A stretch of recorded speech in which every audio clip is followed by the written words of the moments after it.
Finally, the long-awaited Gran Turismo 7 is racing its way onto PlayStations everywhere.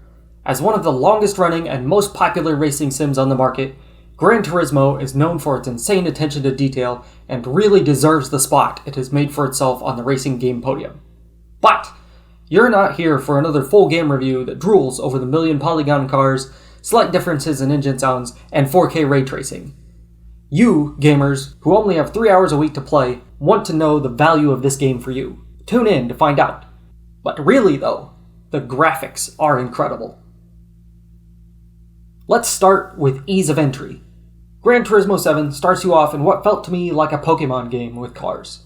You're given a small cash fund, a choice of 3 starters, and sent off into the wide world of racing. Except you have all these things you need to do before the wide world opens up. GT7 takes its sweet time getting you to the excitement, serenading you with the history of the cars you earn as prizes and requiring you to collect several classics that might fit better in a museum than on a racetrack.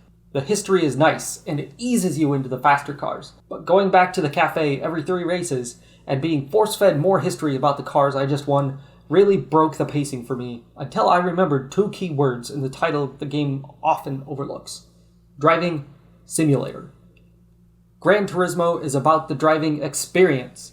No matter if you're driving 200 miles an hour in a modern supercar or 30 in grandma's grocery getter.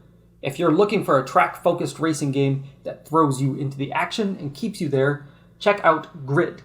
If you'd like a full comparison video or a full review for Grid, let me know in the comments. Moving on to progression and saveability. For the first several hours of play, most races in the career mode can be completed in 5 to 15 minutes. That makes it plenty easy for anyone to sit down on a quick break, play a few races, and get right back to the important things in life. I do need to address one huge elephant in the room with this. While the game performs excellently on PS4 and PS4 Pro, you will experience much longer loading times without the wonderful SSD found in the PS5. Some tracks which load nearly instantly on the PS5 can take almost a whole minute to load, which isn't a huge issue, but if you're driving the short license tests, it really eats away at your valuable playtime.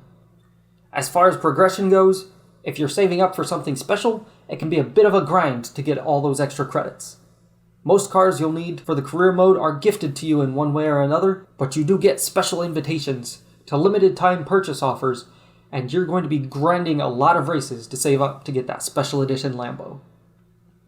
Coming back to the game after leaving for a while won't require too much time to reacquaint yourself. The controls are pretty standard for driving games, and while expansive, the menu system in the game is pretty easy to navigate. You may have to drive your favorite course a while to beat your best times, but you won't spend hours reading a quest log to tell you which track you need to race in order to progress your career. Finally, let's talk fun factor. I mentioned earlier that sometimes the flow of the game can be a distraction instead of an asset. While this is still true, I can't deny that once I got into some moderately sporty cars and unlocked more tracks, Gran Turismo kept pulling me back for more. I really wanted to find the best line to shave just a hair of a second to get gold in the license challenge. The game is the kind of fun you have ice skating or walking through the park, as opposed to the drunken brawl of a hockey game or the in-your-face action of a shooter. And that's okay. It's still fun and incredibly well polished.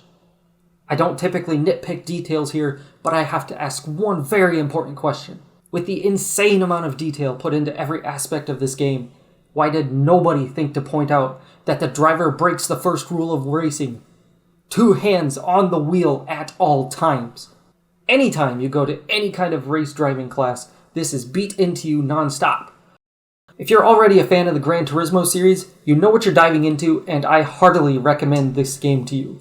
If you're checking in because you've seen all the hype this game is getting, I'd see if you can find someone who may let you play their copy. This game isn't for everyone, and for several hours, it's definitely not edge-of-your-seat excitement. Thank you for watching today. If you like this style of review, be sure to hit that like button and subscribe to see more. If you think I'm a heretic for recommending a game like Grid in a review of Gran Turismo, or if you want to tell me my driving skills are terrible, feel free to leave a comment below, and I will be sure to see you all soon.